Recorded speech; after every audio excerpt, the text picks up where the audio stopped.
Islamic front Bangladesh কেন্দ্রীয় পরিষদের ত্রাণ উপকমিটির পক্ষ থেকে ইসলামিক ফ্রন্ট বাংলাদেশ কেন্দ্রীয় পরিষদের যুগ্ম মহাসচিব এবং ত্রাণ উপকমিটির সম্মানিত কনভেনার জননেতা আল্লামা মোশাররফ হোসেন হেলালি হুজুর চাঁদপুরের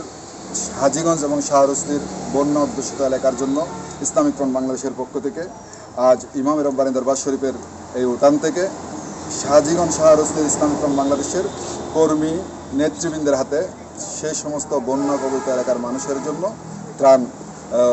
সামান্য উপহার সামগ্রী প্রেরণ করার জন্য আজকের এখানে উপস্থিত হয়েছেন শাহরস্তি উপজেলা এবং হাজীগঞ্জ উপজেলার প্রতিনিধির হাতে হুজুর এখন ইসলামিক ফ্রন্ট বাংলাদেশের পক্ষ থেকে উপহার সামগ্রীগুলো উঠাই দিচ্ছেন যাতে তারা তাদের ঘরে ঘরে পৌঁছে দিতে পারে। কেন এত ভালো লাগে আমার নূর নবীর নাম, আরো ভালো লাগে নবীর নূর